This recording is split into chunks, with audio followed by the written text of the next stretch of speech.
That was great. Someone get Caroline a Kleenex. It is wonderful to be able to have worship leaders that are worshiping. It's awesome. We love our worship band and our worship team. So, good job, guys. I need some water because I was singing too. We are starting, well, we're not starting. Today we're starting part 3. We've been in this series for a little while now. And I think all of us, regardless of where you're at in your place in faith, like whether you're just asking questions, you're trying to figure this out, you have an opinion about what faith and what church is like, or maybe you've been in this for a long time, your whole life, or the last season of your life, and you have a pretty good handle on it. Regardless of where you're at on the faith spectrum and your faith journey, this is a great conversation because every single one of us wants to get life right. Like, no one's going through life like, man, I really hope that I just mess this up really good. Like, if I just have this, like, burn up and be a disaster, that'd be great. Nobody is hoping for that. We all hope to get life right. So throughout the series, we're having some specific conversations in some categories and some topics that I think that if we can start to get these areas kind of, no one's going to get it perfect, but if we can actually be intentional with these different areas, I think we'll be moving in the right direction.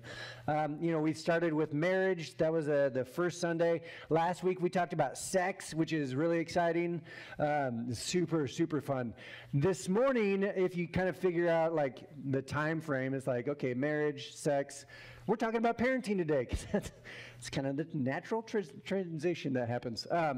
But we asked this question, how can we know if we are getting parenting right? How do we know?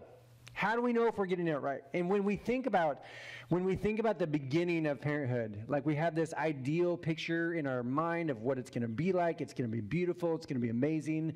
And often this is kind of the picture that we have of what we think parenting is going to look like if we haven't seen it before. It's just like this perfect image and picture in our brain. It's like everyone is smiling. We're having the family photo. Everyone smile and behave perfectly. Everyone look at the camera. Like this is perfect, right? This is what we think having children and starting a family is going to be like. And about 5 seconds in, you realize it's a lot more like this picture, where it's just, yeah, it's chaos. Like hair is getting pulled. He is on a rampage. I'm not sure what's going on with him. Mom is terrified. The dad is like, I don't even know who these kids are. I'm not sure. I'm pretty sure my family got kidnapped. I'm not sure what's going on at this point. It is a disaster. And that's honestly what we feel like so much of parenting is just like, yep, disaster. It was a disaster again. Like we have our high intentions, high hopes, and it's not at all what we experience day in and day out.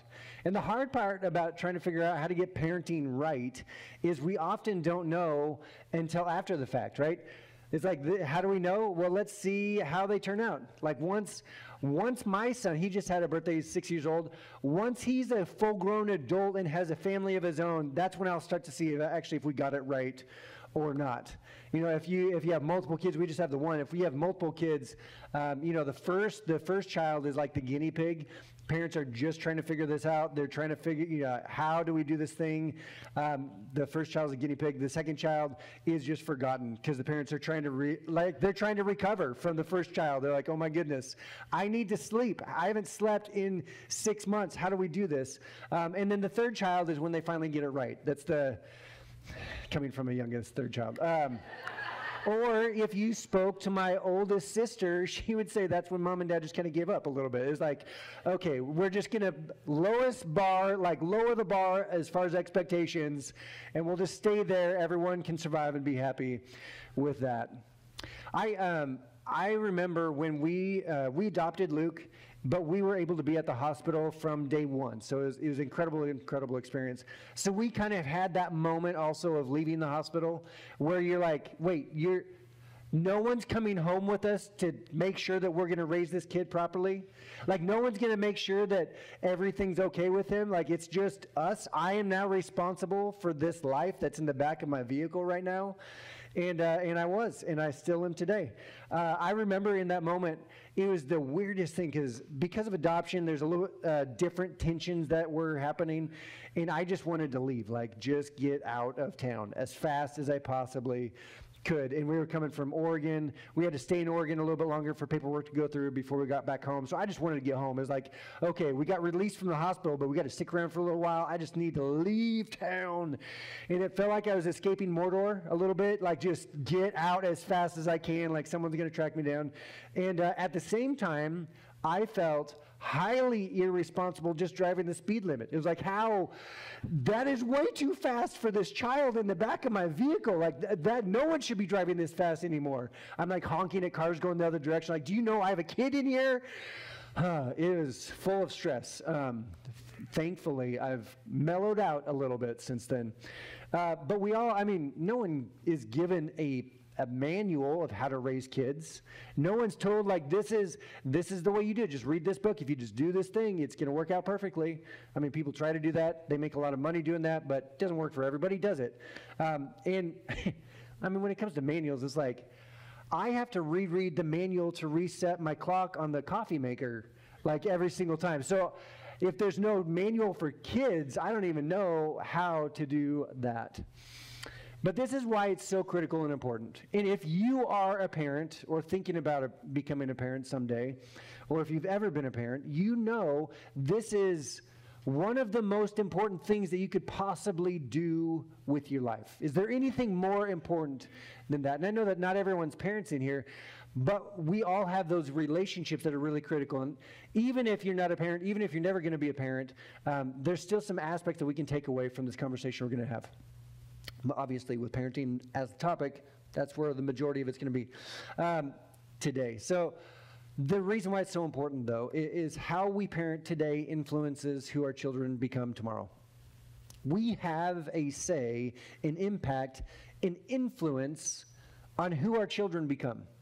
We want them to become healthy, productive members of society. And we have a starting point for them. We get them started in the right direction. In fact, whenever you ask these big life questions, it's always good to find like the smartest person that you can to talk to them about it and try to figure out from them, which is why I'm just kidding. It's not why you're here today, because I am not that guy.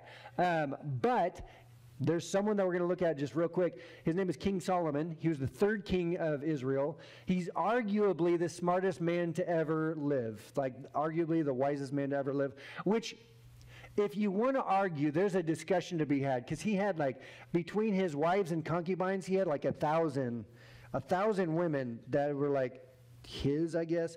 I don't know the wisdom in that. So, I mean, that's a pretty good counterpoint. But Solomon, really, really smart guy, really wise guy, and he wrote the book of Proverbs, and this is what we're going to look at. One of his quotes and one of his statements, Proverbs chapter 22, says, "Start children off on the way they should go, and even when they are old, they will not turn from it." So you just start them off right. You wind them up and you point them in the right direction. You just let them go, and then they'll keep on in that same direction. Sounds really easy. Thank you, Solomon. Thank you for that massive amount of wisdom that you shared.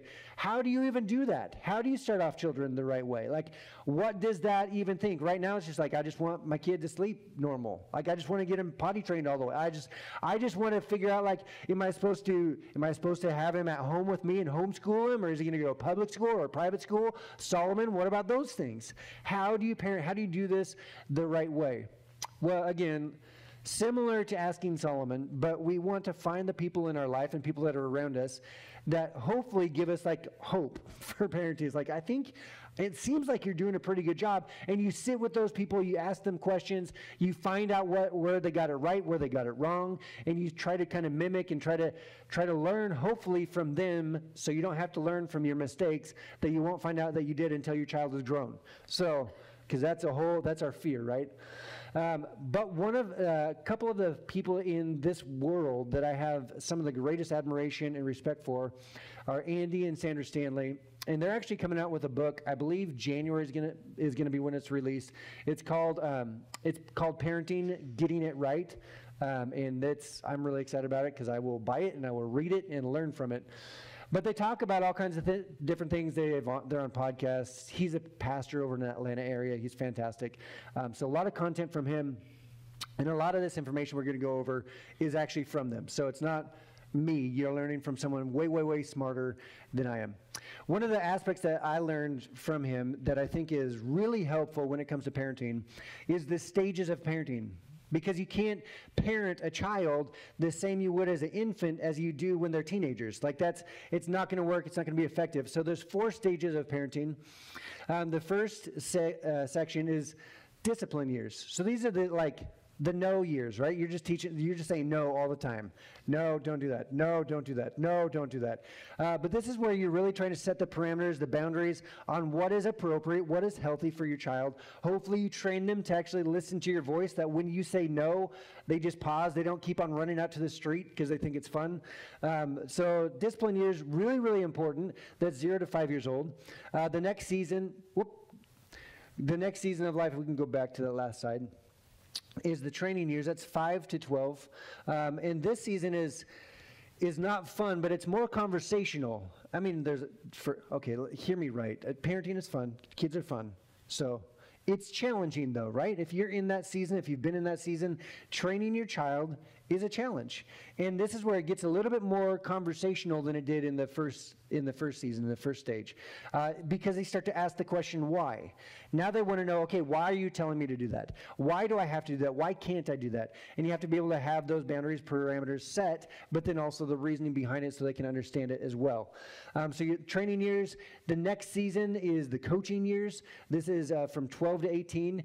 And if you think about it, if you were a coach for a sporting team, whether it's football, basketball, baseball, or any of the others. I mean, we'll just leave it at that, though. Soccer, I guess, is a sport. But if you're a coach, you're on the sidelines. You're not on the field with them anymore.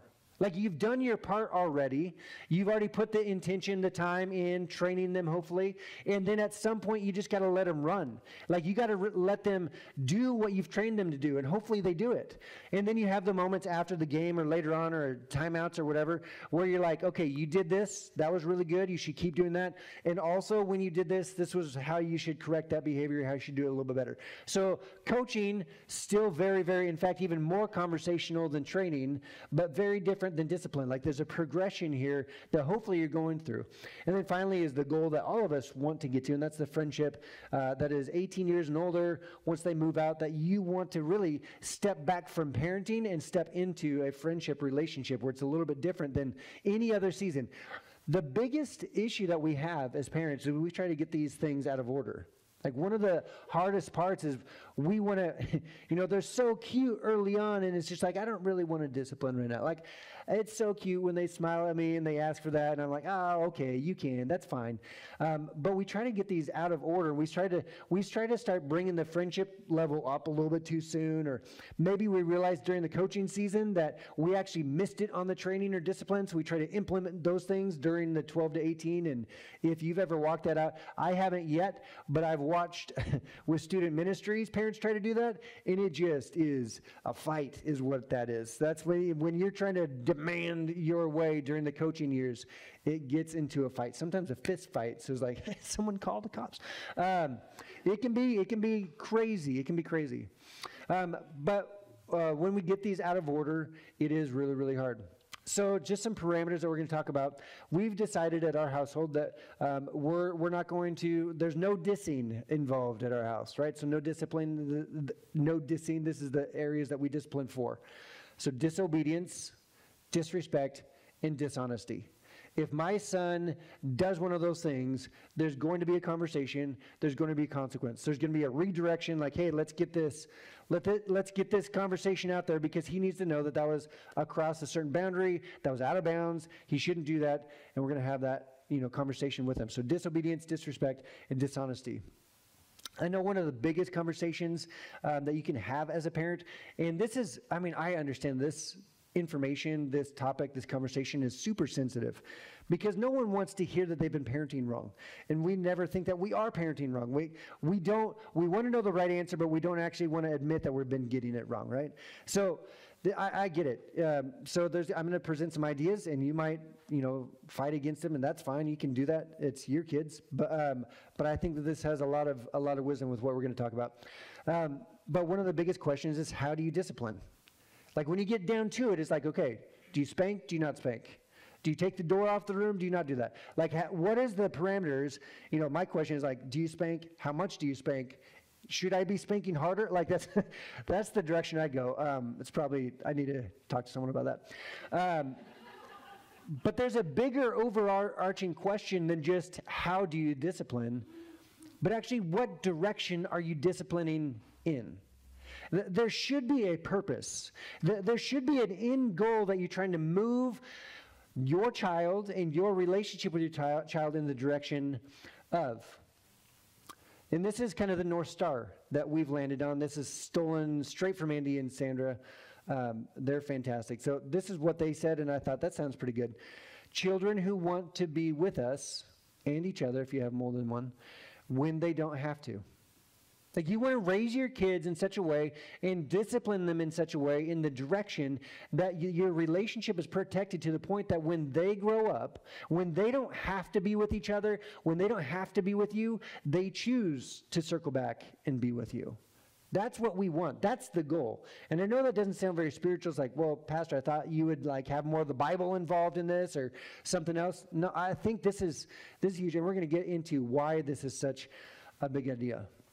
Now, and this might be your own personal experience, or it might be kind of a battle that you're having right now raising your kids, but some of the biggest reasons why you don't have kids grow up and want to come back, one of them is that it's not safe. Like they never felt fully safe at home, or you never felt fully safe at home. Like you knew that if you stepped into that conversation and you actually shared your full opinion as a child, that you would be reprimanded, that you would be in trouble, that you'd be exiled, whatever. It was going like the fight was going to happen if you shared your opinion. That's not a safe environment. And if you grew up in that, you typically want to avoid those unsafe environments, those areas that it's like, it's just going to be a fight. It's just going to be a fight every single time. And now I'm an adult, so I feel like I should be able to share my opinion. And if it's going to be a fight, I'm just going to try to limit the amount of time that I'm there. The other end kind of the spectrum is that it's totally inauthentic, where everyone just puts on the mask and you just wear like the smile all the time, and everyone is miserable and dying inside, but no one's going to show that. We're all just smiles and happy and everything's perfect. It's like, yeah, no, it's not. It's not. Can't we just have a real conversation? You know, so that's kind of the spectrum. So you have inauthentic or you have unsafe. If you're in either of those camps, I'm going to give you a heads up. Warning flag, your children may not want to return home once they have the choice to return home or not and be around you. So this is an uphill battle, absolutely uphill battle. It is difficult, but I believe at the end it will be well worth it to be able to walk this out. And the way that we get that is this mentality, it's a perspective really, that relationship is greater than, it's more important than behavior. So much of our time as parents is spent trying to manipulate behavior, trying to correct behavior, trying to make sure that the behavior is perfect. We want perfect kids that behave right all the time, every time that we say something, they're just all ears. They don't interrupt us. They don't have any other thoughts or questions. It's just like, okay, yes, Dad, and I do it perfectly. This is what we think that we want. Right? But the reality is this is even greater than behavior. I would rather have a strong relationship with my son than have him be perfectly behaved. I think that's more important, because you don't want to have a kid that grows up and can't wait to leave home. Like, can't wait till he might be perfectly behaved while he's in the home, but as soon as he's 18, he's like, peace, Mom and Dad, see you later. Maybe not. Like, I might not be coming back in a long time. You might not see me for a while. Like, that's not what we want. And you also don't want to have the kid that grows up, turns 18, and you're like, okay, you can leave now. I really would like you to leave. You don't have to come, like, yeah, if you come back, that's fine, but I'm not going to really seek you out. Like, you don't want to have that relationship either. You want to have a strong relationship with your kids where they want to be with you, you want to be with them, and that's kind of the end goal. One of the great resources that we have, and if you have kids that are in either Womberland or Upstreet right now, there's a handout from this group every single week. It's called Parent Q, and it just helps us have the right conversation with your child about what's going on in those classrooms and kind of connect the pieces at church as well as at home. It gives you a verse that they might be going over at that time. It helps you have conversations in the car or at meals or whatever it might be. Fantastic resource. They also have a website. They have blogs. They have articles, anything, all kinds of stuff.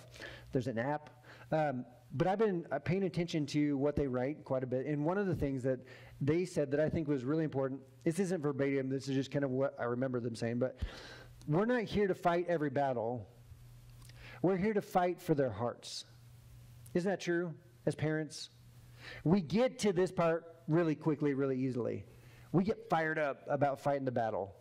And usually you have one spouse that's like, I'm ready to go, like put the gloves on, and the other one's like, wait, no, don't do that. And that turns into a fight too. But we want to fight every battle often. Somebody does. Someone in the family should try to fight every battle. But what's even more important than fighting every battle is figuring out which battles to fight, which ones not to fight, and ultimately to fight for their hearts. That is far, far, far more important.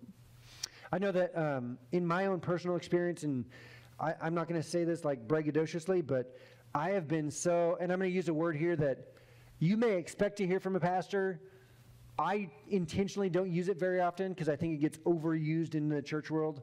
But I've been so incredibly blessed by my family that I have. And then they're like, oh, good job, Pastor, good job. But really, I do. I have such a great family. In fact, my parents were just here visiting this week. They came up for Luke's birthday.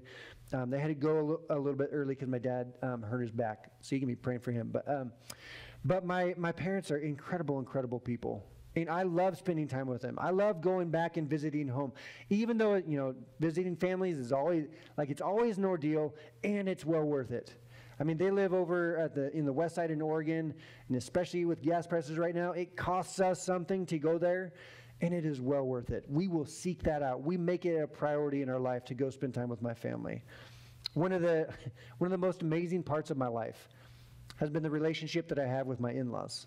It's one that I didn't expect. I didn't think that I would get married and then have the relationship that I do with my in-laws. My wife spends a tremendous amount of time with her mom, and I love it. Like on a weekly basis or multiple times a week, they get together, they talk about plants and flowers and planting, all that kind of stuff. It's great for me to stand on the outside edges and be like, oh, you do that. But it's fun to watch my wife be friends with her mom. That is incredible. It is fun for me. Every single week they do this incredible thing for us, and they watch Luke for a couple hours just to give me some more time.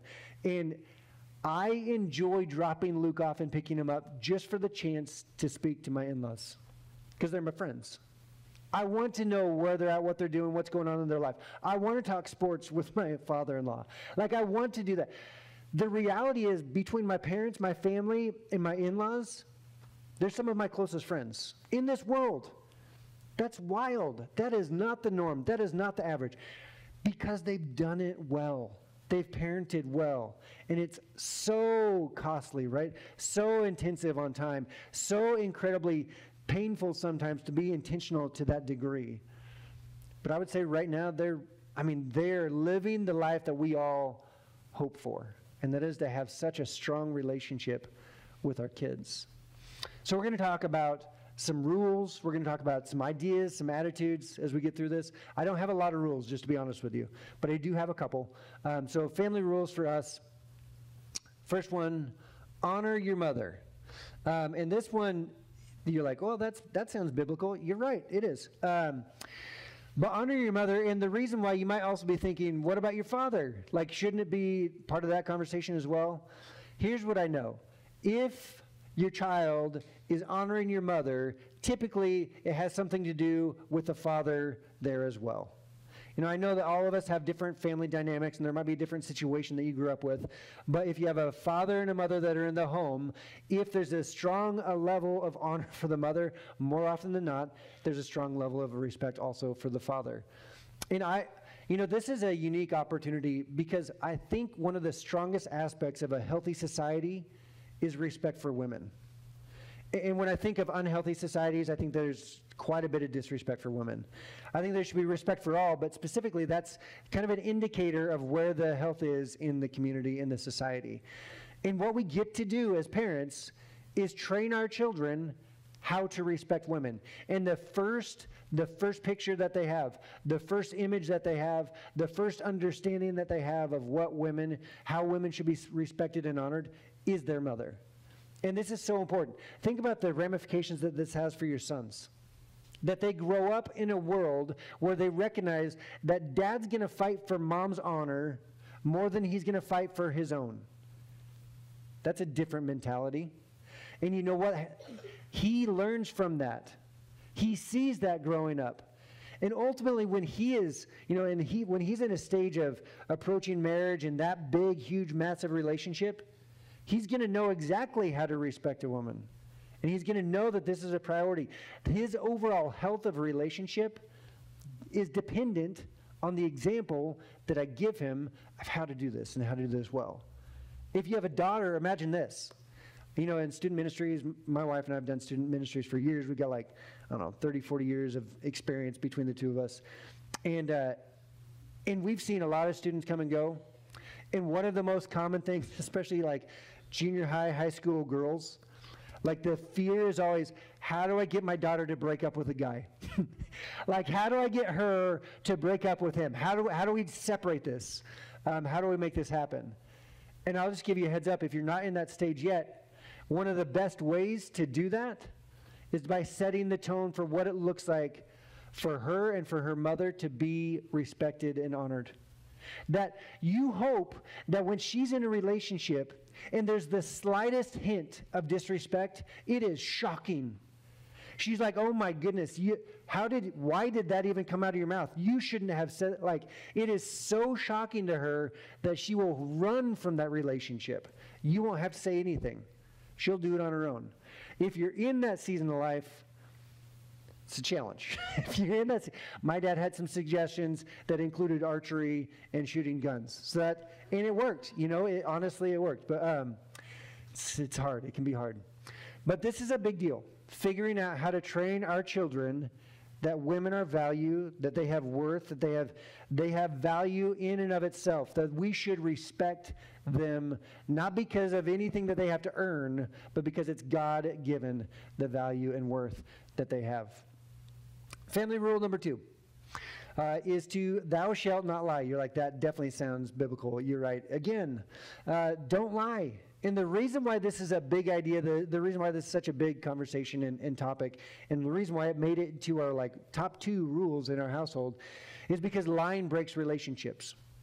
Lying undermines the relationship itself. I talk about this often, that a relationship is dependent. It's built upon trust. And if you're lying, you're eroding trust in the relationship. And if there's no trust, there's no foundation, and there's not much of a relationship either. So lying breaks the relationship down. So, I'll tell Luke, the worst thing you can do is lie. Worst thing you can do is lie. He was like, that doesn't make sense. And I'll tell him, because you're breaking relationship with me.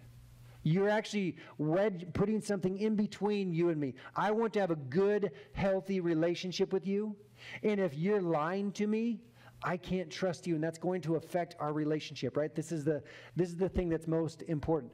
The worst thing you can do is tell a lie. The way that we discipline is toward the goal, right? The way that we discipline is toward a goal. And we're going to talk about how we can emphasize honor over obedience.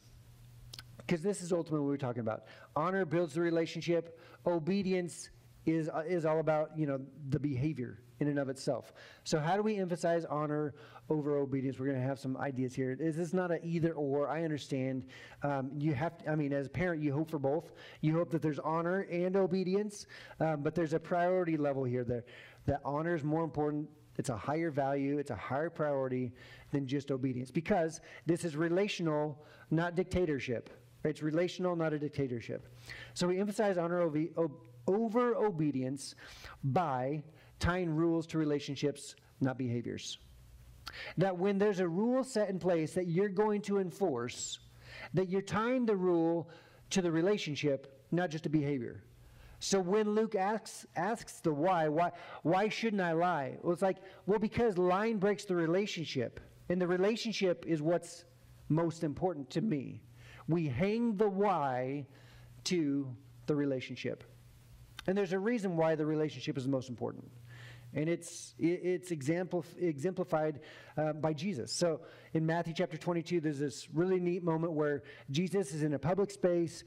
He's with his disciples, but then also some other guys. In the crowd, there's religious leaders that are trying to stump Jesus. They're trying to get him to falter over his own words so they can kind of like get him, because they're not really super happy with Jesus, because he's essentially a threat to their authority, to their popularity, to their influence that they have on their society that they have. So he's like public enemy number one for them. They're trying to figure out how to disgrace him, how to discount his words. So one of those guys asked Jesus this question. And the reason why, he's hoping that Jesus slips up so he can kind of get him. He says, "Teacher, which is the greatest commandment in the law?" Which is the most important? What's the greatest commandment in the law? And Jesus replied, "Love the Lord your God with all your heart and with all your soul and with all your mind." And this is like the correct response. From a Jewish perspective, this is the correct response. If you were schooled, if you went to school, if you were trained in those ways, this was the expected response. And that's right, and that's good. Jesus didn't stop there, though. He continued on. He says, "And the second is like it. Love your neighbor as yourself." This, he came up with it. He just kind of free-wheeled it right there for a second. He's like, oh yeah, there's a second one. This is the second one. Love your neighbor as yourself also. Like, this isn't it like way lower in value and priority? It's like, here's the first and the second is like it. It's along with it. It's in conjunction with this. The second is like it. Love your neighbor as yourself. Then he says, all of the law in the prophets hang on these two commandments. So there's at this time, there's over 630 plus Jewish laws. The prophets are, those are the prophetic writings about what would happen if you didn't obey the law. And Jesus says, everything that you've been taught, everything that you've heard in the temple, everything that you've been taught by a Pharisee or a Sadducee or a religious leader, everything that you've been taught altogether hangs on these two things. And essentially, love God and love people. It's that simple. It's that easy. Every single New Testament imperative circles back around to relationship as the priority. Love God, love people. Relationship. It is absolutely the priority. That's what Jesus taught. That's what we learn. And that's why I'm trying to implement this as a parent as well. So the end result of that, though, is a bit more challenging because we have to be more disciplined in our disciplining. It's so easy. It's really easy to just stay on the couch and just not discipline, just yell over the back of the couch hey, knock that off, and after the fifth time you just give up. That's the easiest. But to be disciplined in our disciplining means that we can't get lazy with how we discipline, that there's a direction that they should be driving us and taking us, that there's a goal that we should be thinking about in our discipline, that it's not just because you crossed a line, it's not just because you disobeyed, but just like why it's important to implement biblical principles in our life is because the relationship is the most important. God wants the relationship with us. He didn't give us a bunch of laws to follow because he wants our behavior to be perfect. God wants to be in relationship with us. Those laws actually lead back to relationship. This is why it's so critical, so important in our disciplining especially, because this is the tension, right? When you're not disciplining, life is great. It's super fun to be a parent when you don't have to discipline. The moments of discipline, it gets a little bit tricky. It gets a little bit harder. You have to sit them down. You have to go through all the steps. So again, the way that we emphasize honor over obedience, another way that we do this, is by resisting the temptation to pre-assign a punishment to behavior. You're like, wait, what's wrong with that? This communicates something, right? This is connecting threat to punishment. And if that's what happens, you're prioritizing behavior over honor. Not only that, but you're communicating that you distrust your child. You're like, don't do this, but when you do it. The expectation is that they're going to do it. So don't do this, but when you do it, this is what you're going to have to do. Well, it sounds like you're expecting that I actually do that thing. It creates a you versus me mentality because you become the jailer, you become the cop in the relationship, and they're just trying to figure out a way to not get caught, right? This leads to avoiding punishment versus prioritizing the relationship. And as a child's growing up, and you can see this, I mean, if you just look around, you can see kids figure this out like, okay, well, I really want to do the thing, but I really don't want mom and dad to know that I do it. So what's my strategy involved in avoiding the punishment, the pain that's going to happen, and still be able to do the thing? That is prioritized action. That's prioritized obedience over honor in the relationship. So another way that we emphasize honor over obedience is to look shocked when kids are dishonoring or disobedient. So if you're a kid, if you're a student in here right now, just kind of plug your ears for a little bit. When our kids disobey, when they're dishonoring, disrespectful, and you're like, now's the time that I have to step in here, especially as they get older, you should look shocked. I didn't expect that we'd have to have this conversation. I don't know what to do. You did what? Oh, man. You try to be on their team, in their boat, and understand like, man, that is so frustrating, isn't it? You're on their team. You're not in opposition to them. Look shocked. And I think part of this, like there's an underlying question that as I was working through this, it just kept on hitting me. Because what do you communicate to your children by your assumptions of your children? We all make assumptions of everybody. Everyone we come into contact with, our spouse, our friends, our relatives, our parents, everyone that we have a relationship and people we don't have relationships with, we're making an assumption about them. But when we make an assumption about our kids and our children, what are we actually communicating to them? Your unspoken assumptions and sometimes spoken assumptions clarify how you see your children. And this is so incredibly important because your perception of your child helps form the identity that your child has. And it's so critical that we, to the nth degree, we evaluate what are my assumptions? What is that? What are they communicating about my son? What does he hear from me, and how does that change how he sees the world, how he sees himself? We want to be on the same team. The goal isn't behavior modification. The goal isn't to have a perfectly behaved child. The goal is to have a connected child to you. And again, this is there's a sliding scale here that the relationship changes and adjusts as you go through the different stages of parenting. And as they get older, this adjusts as well. I think one of the things that we do is we like to have the immediate discipline. Oh, you broke the rule. Here's the consequence. Your child really likes to have the immediate consequence. They like to know the moment that they do it, the moment that they get caught, they're like, okay, what am I going to have to do? What's this going to cost me? And here's a suggestion.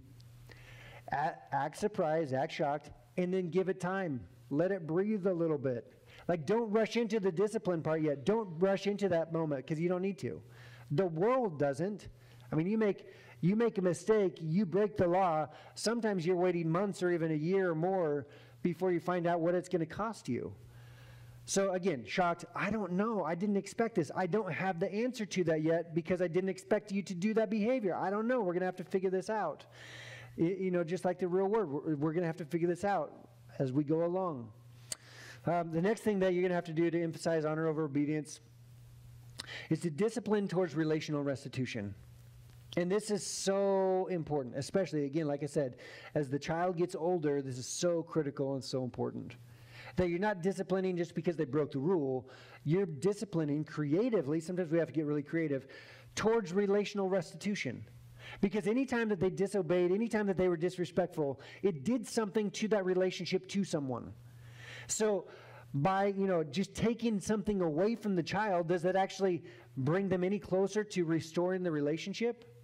I know that's our go-to as parents. Is like, okay, well, you lose this. You lose A, B, C, whatever. That was bad enough. You lost, screen time. That was bad enough. You lose something. But does actually losing things, does that lead you back towards relational restitution, which ultimately, that's the most important thing. Not behavior modification, but actually prioritizing relationship. Disobedience dishonors. And the question is, how do I build back relationship? How do I lead my child to build back relationship with them? So my dad did this incredible thing one time, and I had my middle sister and I, so Sarah and I, we'd gotten into a fight, argument, something, and I probably, I badmouthed her at some point. I just said a joke I shouldn't have, whatever. Got in trouble, and my dad, instead of taking something away, my dad, instead of like sending me to timeout or whatever, he says, okay, you're going to need to go grab your wallet. We're going to go for a drive. And I thought, well, that seems weird. Like, you're going to bury me in the evidence that I have that I existed? Like, what's happening? And we drive into town, and we stop at a flower shop. And the whole time, my dad was talking about relationship and what was important, and how even though I was upset that in my anger or my frustration with my sister, I'd said something, I'd done something to hurt the relationship that I had with her. And he had me get out, take my wallet, go and buy her flowers. I don't remember if there was a card involved or not, probably. And then so I picked it out, I bought it, I paid for it with my own money, go back home, and I had to give him to my sister. And I had to have the conversation with my sister. I'm sorry. Not just I'm sorry that I said those things. My priority with you is the relationship, more important than being right, more important than my anger. My priority in my life is my relationship with you. I'm sorry that I did something to affect that relationship. That's a learning moment. That's a moment where I was like, Dad, how about you just give me a timeout? Like, let's not actually do that. Let's avoid that entirely. Like, can you just like ground me for a little bit? Can we do something else? I don't want to talk to her right now, let alone apologize, let alone confront the very thing that I was upset with. We need to, as parents, we need to push them back toward the person that they disrespected. That's how we discipline towards honor, towards the relationship, more than obedience. You push them back. As much as they're going to fight against that, they're going to tell you, just take away the Xbox, take away my keys, take away anything. Don't make me go talk to my teacher. Don't make me go talk to mom. Don't make me do that. This is the very thing that they need to do, because this leads back to relational restitution, and that is the priority. Think about the marriage ramifications of this mentality. That you get into a situation with your spouse where you fight, and hopefully, as parents, we've given our children the skill set, the tools needed, necessary in order to build back the relationship and have relational restitution. That is so big. We have to, humble ourselves in order to do that. You have to make yourself less than and prioritize the other person, and that creates a healthy marriage. And this doesn't come naturally. We don't do this normally on our own. We have to be taught and trained that. Some of you have relationships with people that have never been taught that. They don't know how to do that. So as parents, we want to give our kids the gift of the skill set to be able to do this. Another thing, especially as they get older, and you can tell them just straight to their face, that you will not discipline them evenly or fairly. It's like, this is not, I will not discipline you even. I will not discipline you fairly. It's not a 1-for-1. It's not going to be balanced and even. You know why? Because the world's not that way. You can commit a 3-minute crime and spend the next 30 years behind bars. That's not even. So I will not be even for you as well, because I want you to learn the value of a relationship, that all of the rules, all the laws, everything that we're looking at moves us in the direction of relationship more than just straight obedience. One more thing as far as honoring over obedience: teach children how to reestablish a broken relationship. So incredibly critical. We're going to kind of move along here. Confession and restitution.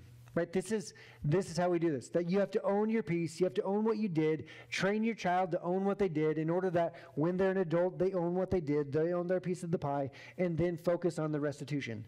How do I pay you back? With interest. How do I make this right? Because my relationship with you is more important than me just being right. Now, I know that this is difficult, and I know that's a hard thing to do. It's a big task to do, but so is parenting. And it's so incredibly valuable and important and worth it.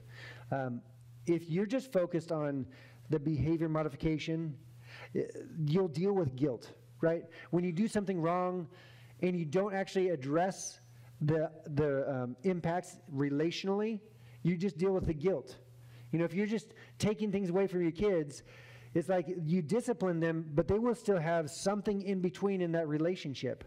And if it's only guilt, guilt builds walls in relationship, right?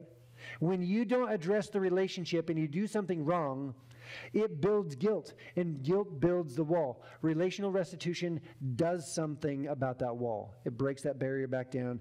It makes the relationship right once again. So a couple kind of one-liners that we have just to close out. The days may be long, but the years are short. And I'm learning how true this actually is. I heard this for, a long part of my life, way before we had Luke. The days may be long, so long. Some days are like wildly long, like week long is what it feels like. But the years are short. I can't believe that Luke is already 6 years old. And I know that that's just entering the next stage of life. He's going to start kindergarten, go all those things, and it's a whole other level. But the days may be long, the years are short. So this means that we should be intentional. With how we parent, we have to be intentional, because you're not going to get today back. You're not going to get that moment back with your child when they're 6 years old and their formation is still happening. You're not going to get that moment with your teenager to have the conversation you wish your parents would have had with you. You're not going to get that chance again. You must be intentional with every single day. As long as the day's same, you have to be intentional with every single day. This is a quote from Andy Stanley. I think it's fantastic. It just keeps my mind in the right spot, though. Your greatest contribution to the world may not be something that you do, but someone that you raise. We can spend our life trying to figure out the perfect thing to do to make the biggest impact, whatever it might be, to put the feather in your cap, the thing that's going to make you feel best. But the most important, the greatest contribution that you may have on the world may actually just be someone that you raise. Now, as always, I like to leave us with some discussion questions, because I think that this conversation that we have in here should not stay in here. It should move out those doors and continue in our mindset, our thoughts, in order to how do we implement this even further in our life. So a couple of discussion questions for this morning. What stage of parenting are you in, whether it's discipline, training, coaching, friendship? And what is or was the hardest stage? What is or was the easiest stage for you? Next question. Did your parents get it right? If so, have you told them? Share some memories when they got it right and when they got it wrong. This is kind of more geared for small groups, so maybe not just call up mom and dad and tell them what they got wrong. That's probably not. Maybe some of you need to have that conversation, but that's not what this is about right here. So in your groups or with some people, with your spouse, share what your parents got right, share what they got wrong, and try to learn from it. Try to become a better parent yourself because of it. And the last question. What has been your North Star to aim at for parenting and disciplining your children? Do you agree or disagree that relationship is greater than obedience? Why or why not? You got to have something on the wall to aim at if you're going to hit it. So figure out what your North Star is for parenting. You can steal what Andy and Sandra said, because I think it's really great. We've stolen it. It's fine. Use it. Or if you have a better one that you want to, great. But just have an intentional place that you're trying to lead your children to. Have that end goal in mind. We're not going to get this right every time. That's the reality. We're going to break relationships.